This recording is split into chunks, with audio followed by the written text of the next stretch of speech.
Now, in this video lesson class, I'm going to discuss more problems about deferred annuity. Okay, so I'm going to solve for the K or the number of deferral. A credit card company offers a deferred payment options for the purchase of any appliance. Rose plans to buy a smart TV set with monthly payments of 4,000 rather for 2 years. The payment will start at the end of 3 months. If it is 10% compounded monthly, what is the period of deferral? So that is the question right there. What is the period of deferral? Now, let's try to create a timeline. Okay, so let's have the first month, second, and then third month. All right, the payment daw kuno will start at the end of 3 months. So sa first month, dili pa ka magbayad. Second month, dili pa ka magbayad. Okay, so first month, dili magbayad. Second month, dili magbayad. Pag abot ni mo third month class, pwede na ka magbayad. Because the question is, the payment will start at the end of 3 months. Therefore, our K or number of deferral is equal to 2. Okay, the payment will start at the end of 3 months. So K is equal to 2. Alright, sige. Now let's go to the next question. Mangita tawag another problem. Okay, let's have this question number 4. Okay, question number 4. What is the period of deferral if monthly payment of 2,000 for 8 years will start 6 months from now? Okay, will start 6 months from now. Saan man na? Let's go to our pad. Okay, what is the period of deferral if monthly payments of 2,000 is for 8 years will start 6 months from now? So mag-drawing ta. So first month, second, third, fourth, fifth, sixth. Okay. So 6 months. So we have first deferral. Okay, di man ka magbayad ana. Second, di gyapon ka magbayad. Sa third, di gyapon ka magbayad. Fourth, di gyapon ka magbayad.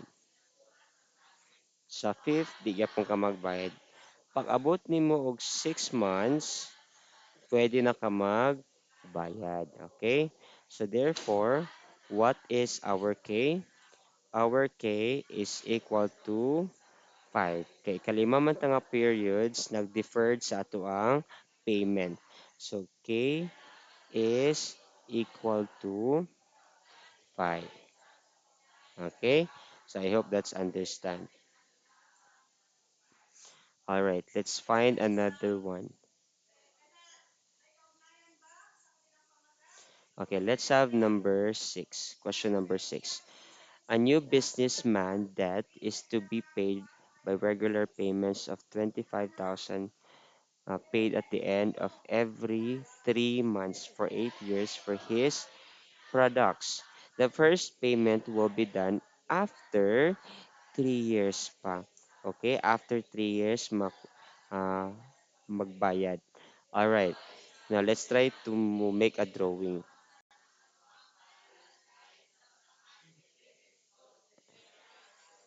Okay. Saan man na nato ini para uh,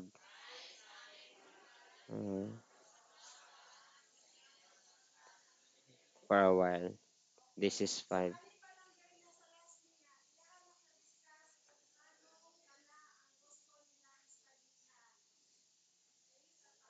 Okay, sige. Now let's start. So 3 years ta kuno class.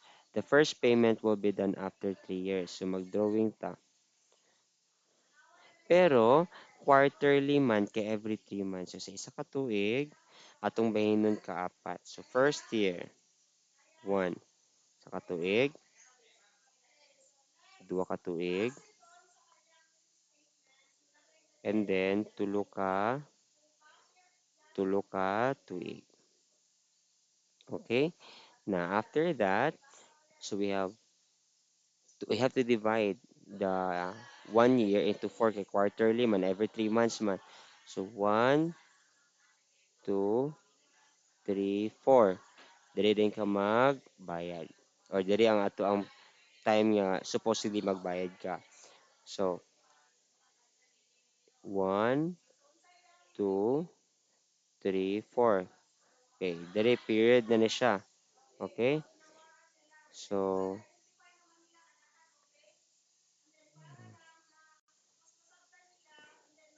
another one.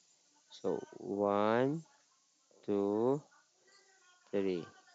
So magbayad na po dayon ka.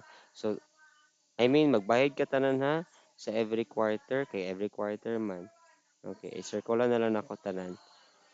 I-circle na ako tanan kay in this line magbayad man ka.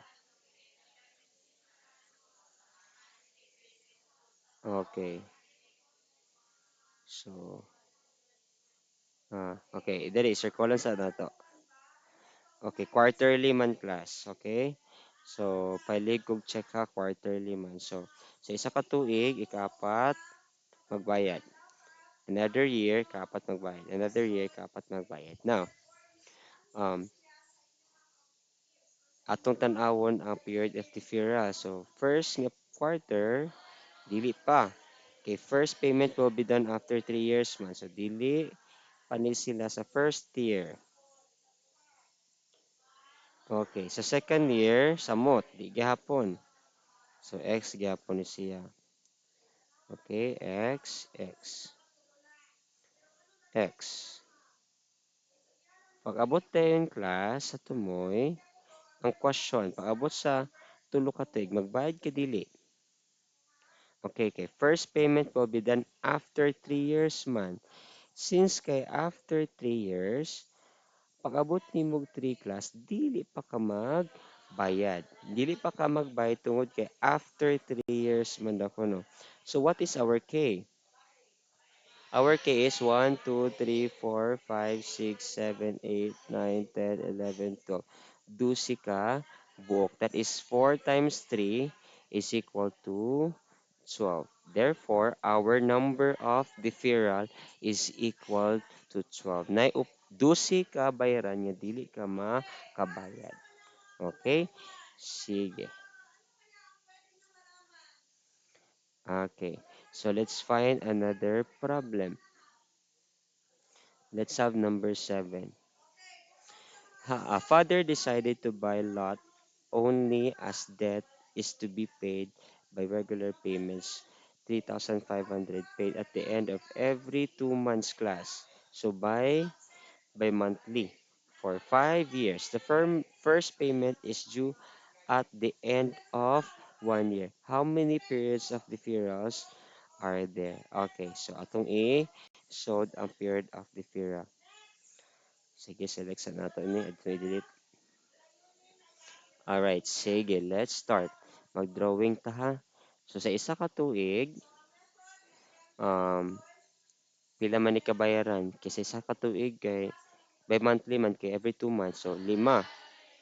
I mean unom. Unom di ay kay by monthly. So 1, 2, 3, 4, 5, 6. Pwede natin i-extend. 1, 2, 3, 4, 5, 6. Sa atong in-circle na po.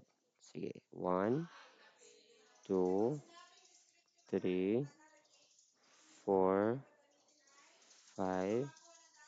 Kini. Plus 6 po na yung 1 year. So, that's the question later on. Kung magbayad pa ba ito diha nga part. So, okay, di na ako tiwason. Okay, let's go to the question. The first payment is due at the end of 1 year. So, sa first nga by month, dili pa. Second nga period, dili pa. Third nga period, dili pa gihapon.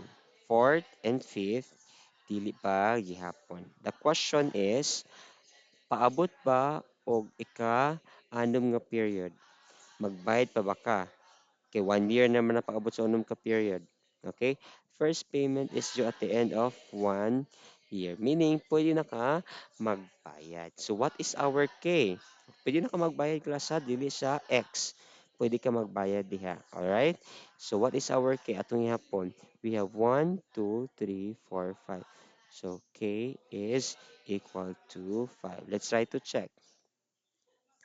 Okay, K is equal to 5. More example pag yun kay dili ko kontento basig daghan sa inyo wala nakaget sa ato ang period of deferral. Okay? Sige, let's have number 9. Question number, what is the period of deferral of semi-annual payments? Semi-annual payments daw of 12,000 for 10 years that will start 5 years from now. That will start 5 years from now. Medyo taas-taas ba? Okay, mag-drawing ta. Okay, sige. So, 1 year, 2 years, 3 years. Patumbayan nun sa kaduha kay semi-annual man. 4 years, and then 5 years. Okay, 5 years. Alright, sige. Pwede na to i-extend class. Okay, pwede na siya ma-extend. Now, semi-annual payments atong bilugan. Okay, kay later on, ato na siyang i-X kung dili ka magbayad ana nga period. Okay, sa atong bilugan. Okay, bilog, bilog. Pasensya kung medyo madugay gamay. Okay, sige. Now, let's go to the first period or first semi-annual. Okay, dili pa ka magbayad. Very obvious, dili pa ka magbayad. So, kini nga period, dili gyapon magbayad. Nasambot na diri, di pa gihapon kay 5 years from now. 5 years from now. Okay, so dili pa gihapon. Okay, di pa gihapon. Question, pag-abot sa 5 ka tuig, magbayad na ba ka? Okay, we'll start 5 years from now. Yes, magbayad na ka. So, atong ihapon, ang mga time na di ka magbayad. 1, 2, 3, 4, 5, 6, 7, 8, 9. So, that is K is equal to, that is 10 naman. No? Okay, 2 times 5, 10. Minus 1 na yung ka. So, that is equal to 9. 9 kabuk. 1, 2, 3, 4, 5, 6, 7, 8, 9. Ang atong period of deferral is equal to 9. Alright, so I hope class na sabtan na kay magdaghan na kay kog example na hatag sa inyo ha. Okay?